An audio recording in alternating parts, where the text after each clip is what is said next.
मुसलमान हो रहे तो वो भी खुद ही विदाउट एनी फाइट रसूलुल्लाह सल्लल्लाहु अलैहि वसल्लम के पास आकर मुसलमान हो गए। रसूलुल्लाह सल्लल्लाहु अलैहि वसल्लम ने खुद एक बार कहा कि ताइफ का दिन उनकी जिंदगी का सबसे मुश्किल तरीन दिन था, लेकिन रसूलुल्लाह सल्लल्लाहु अलैहि वसल्लम ताइफ गए क्यों थे? ये मुसलमानों की तारीख की सबसे बड़े दिन की कहानी है, हिजरा। अस्सलाम वालेकुम वरहमतुल्लाहि बरकातहू। उम्मीद है आप सब खैरत से होंगे। मैं भी अल्हम्दुलिल्लाह अल्लाह का लाख लाख शुक्र एहसान खैरत से हूँ। और इंशाअल्लाह जिस वीडियो सुनने जा रहे हैं द कोहिस्तानी, इनके चैनल का नाम है और इनके चैनल का लिंक मैं डिस्क्रिप्शन बॉक्स में दे दूँगा।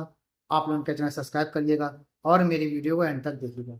दोस्तों, मक्का को फतह करने के बाद मुसलमान एक बड़ी ताकत समझ लिए बनते यार धीरे धीरे, लेकिन कुछ उन्हीं में से कबीले में से ऐसे में थे मक्का में जो मुसलमानों को रोकना चाहते थे, यानी कि उनकी ताकत को रोकना चाहते थे, यानी कि इस्लाम को फैलने से रोकना देना चाहते थे। ऐसे भी कुछ लोग थे। तो किस तरह से उनको ख़त्म किया गया और किस तरह से हुकूमत कैसे और आगे फैली, ये सब जानेंगे हम इस वीडियो के ज़रिए से। तो वीडियो को दोस्तों एंड तक देखा करिए और अच्छी लगा करे तो शेयर किया करिए, क्योंकि बड़ी इंपॉर्टेंट बड़ी बेहतरीन वीडियो होती है।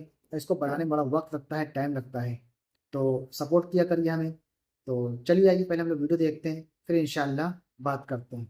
मक्का को फतह करने के बाद मुसलमान अरब के सबसे ताकतवर फोर्स बन गए, लेकिन अरब के दो बड़े कबीले बनु हवाजीन और बनु सकीफ ने मुसलमानों को पूरे अरब पर हुक्मरानी से रोकने के लिए मुसलमानों से जंग करने का ऐलान कर दिया। ये बनु सकीफ पता है कौन सा कबीला है? ये ताइफ का वही कबीला है जिसने कुछ साल पहले जब रसूलुल्लाह सल्लल्लाहु अलैहि वसल्लम इन्हें इस्लाम की दावत देने के लिए गए तो उन्होंने रसूलुल्लाह सल्लल्लाहु अलैहि वसल्लम को कमजोर समझकर उनका बहुत मजाक उड़ाया और इतने पत्थर मारे कि रसूलुल्लाह सल्लल्लाहु अलैहि वसल्लम के जिस्म को खून से लाल कर दिया। लेकिन फिर भी रसूलुल्लाह सल्लल्लाहु अलैहि वसल्लम ने इन सबको माफ कर दिया था। और इसके कुछ ही साल बाद मक्का को फतह करने के बाद अब हालात बिल्कुल बदल चुके थे और रसूलुल्लाह सल्लल्लाहु अलैहि वसल्लम पूरे अरब से 12,000 लोगों की फौज लेकर ताइफ की तरफ रवाना हुए। ताइफ के लोग अपना शहर छोड़कर मुसलमानों से लड़ने के लिए उन्नैन की वादी में जमा हुए।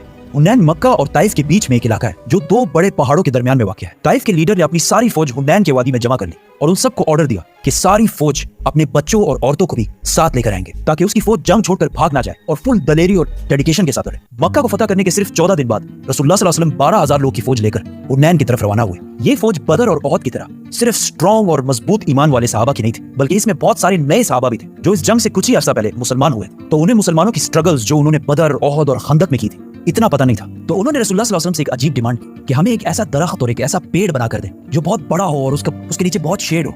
मतलब आप तो नबी हैं, आप तो कुछ भी कर सकते हैं। तो रसूलुल्लाह सल्लल्लाहु अलैहि वसल्लम ने इन्हें कहा कि अब तुम मुझसे वही डिमांड्स कर रहे हो जो बनी इसराइल ने मूसा अलैहिस्सलाम से की थी। यकीनन तुम लोग इंतहाई जाहिल हो। फिर कुछ और नए मुसलमान कहने लगे कि हमारे नंबर्स तो बहुत ज्यादा है, 12,000 है, हम तो आराम से जंग जीत जाएं। जिस पर रसूलुल्लाह सल्लल्लाहु अलैहि वसल्लम को बहुत गुस्सा आया, क्योंकि ये नए मुसलमान अल्लाह से ज्यादा अपने नंबर्स पर यकीन करने लगे थे। मुसलमान हुन्नैन के दो पहाड़ों के दरमियान सुबह होने से कुछ ही देर पहले अंधेरे में पहुंचे। जैसे ही मुसलमान उसे क्रॉस करने लगे तो पहाड़ों से बहुत सारे तीर और पत्थर बरसने लगे और इतने प्रिसाइज तरीके से कि कुछ ही देर में बहुत सारे सहाबा शहीद होने लगे और इन सब से बचने का कोई तरीका भी नहीं था। तो मुसलमान वहां से वापस मक्का की तरफ भागने लगे। ये देखकर दुश्मन की मेन फौज ने मुसलमानों पर फुल फ्लेज हमला कर दी और मुसलमानों की ऑलमोस्ट पूरी फौज 12,000 लोग जंग छोड़कर भागने लगे। ऐसा लग रहा था कि मुसलमान क्लियरली ये जंग हार चुके। ताइफ वाले बहुत खुशी और जोश के साथ बहुत तेजी से आगे बढ़ने लगे क्योंकि उन्होंने देखा कि सारी फौज भाग रही है। लेकिन जैसे ही डस्ट थोड़ी क्लियर हुई उन्होंने देखा कि रसूलुल्लाह सल्लल्लाहु अलैहि वसल्लम अपने कुछ साथियों के साथ एक कदम भी पीछे नहीं हट रहे। तो वो सारे सीधा रसूलुल्लाह सल्लल्लाहु अलैहि वसल्लम की तरफ बढ़े। रसूलुल्लाह सल्लल्लाहु अलैहि वसल्लम भी पीछे हटने के बजाय अकेले दुश्मन की तरफ बढ़ने लगे और जोर जोर से कहने लगे, मैं हूं मोहम्मद, अब्दुल्ला का बेटा और अल्लाह का रसूल।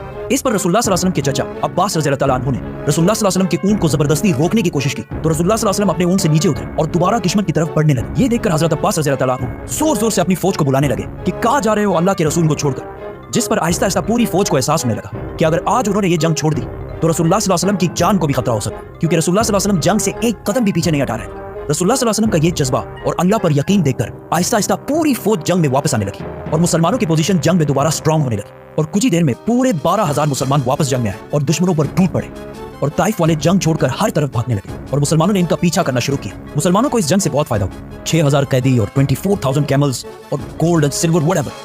आखिर मुसलमान इनका पीछा करते करते ताइफ के किले के पास पहुंच गए, लेकिन ताइफ वालों ने पहले ही 1 साल का खुराक अंदर जमा करके अपने आप को किले में सिक्योर कर लिया था। मुसलमानों की बहुत कोशिश के बावजूद भी ये किला फतह ना हो सका, जिसकी वजह से मुसलमानों ने यहाँ पर बहुत दिन गुजारे। खालिद बिन वलीद रज़ियल्लाहु तआला अन्हु हर दिन किले के सामने जाते और इनको जोर जोर से लड़ने के लिए चैलेंज करते, लेकिन एक बंदा भी डर से बाहर नहीं निकलता। एक दिन रसूलुल्लाह सल्लल्लाहु अलैहि वसल्लम ने ऐलान किया कि ताइफ में जितने भी गुलाम हैं अगर वो इनको छोड़कर मुसलमानों को ज्वाइन कर ले तो वो इन्हें आजाद कर देंगे, जिसकी वजह से आहिस्ता आहिस्ता बहुत सारे गुलाम ताइफ से मुसलमानों की तरफ आने लगे। आखिर रसूलुल्लाह सल्लल्लाहु अलैहि वसल्लम ने फैसला किया कि अब इन पर और टाइम जाया करने का कोई फायदा नहीं, क्योंकि ये अब मुसलमानों का कुछ भी नहीं बिगाड़ सकते। तो मुसलमान वहां से वापस मक्का की तरफ रवाना हो। जाने से पहले कुछ मुसलमानों ने रसूलुल्लाह सल्लल्लाहु अलैहि वसल्लम से कहा वैसे भी हम वापस जा रहे हैं, एटलीस्ट इनके लिए कोई बदुआ तो करें। तो रसूलुल्लाह सल्लल्लाहु अलैहि वसल्लम ने अपने हाथ उठाए और अल्लाह से दुआ की कि ए अल्लाह, ताइफ वालों को मेरे पास मुसलमान बनाकर ले आ।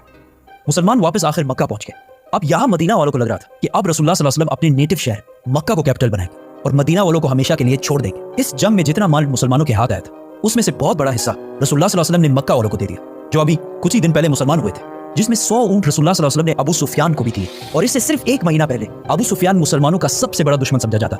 जब उन्हें 100 ऊंट मिले तो उन्होंने कहा या रसूलल्लाह, मेरा बेटा यजीद। तो रसूलुल्लाह सल्लल्लाहु अलैहि वसल्लम ने उन्हें भी 100 ऊंट दिए। तो उन्होंने कहा या रसूलल्लाह, मेरा बेटा मुआविया।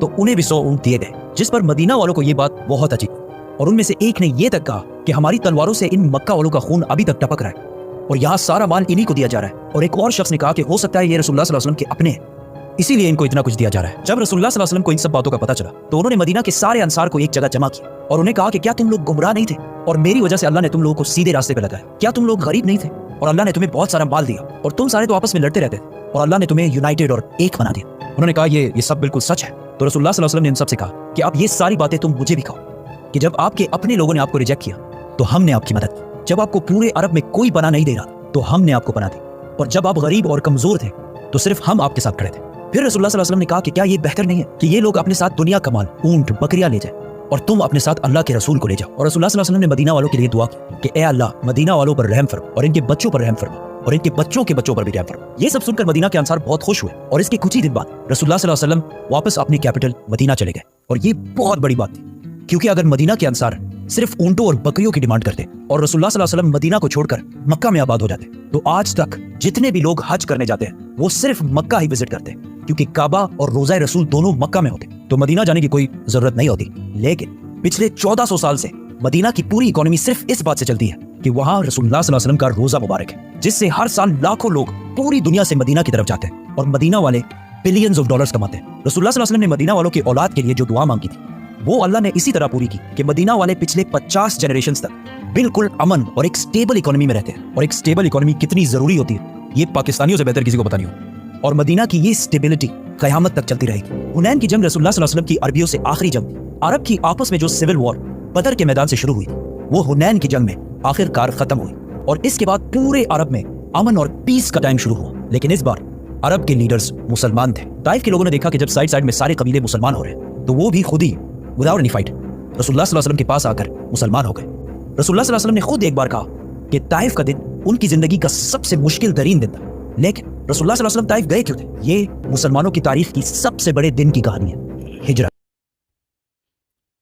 तो दोस्तों, ये था हमारा एक्शन जो आपने देखा कि किस तरह से जब इस्लाम को मतलब अपने उरूज की तरफ फैलने का हर तरफ, तो किस तरह से लोगों ने उस पर टांग अड़ाई और इस्लाम को फैलने से रोकने की कोशिश की, पूरी कोशिश की दोस्तों। लेकिन अल्लाह की मदद थी, ईमान वालों के साथ था और पुख्ता ईमान था, मजबूती से ईमान था, क्योंकि नबी पाक सल्लल्लाहु अलैहि वसल्लम के ही दौर में जो सहाबा थे वो बड़े मजबूत ईमान वाले थे। उनके जाने के बाद भी उनका ईमान कमज़ोर नहीं हुआ, आप इस दुनिया से रुखसत होकर थे, फिर भी उनके दीन को आगे बढ़ाया गया, किस तरह से पूरी हुकूमत में फैल गई। तो उम्मीद है दोस्तों आपको हमारी वीडियो अच्छी लगी होगी। वीडियो अच्छी लगी हो तो उसको शेयर करिएगा। हम मिलेंगे आपसे इंशाल्लाह नेक्स्ट वीडियो में, तब तक के लिए अस्सलाम वालेकुम व रहमतुल्लाहि व बरकातहू।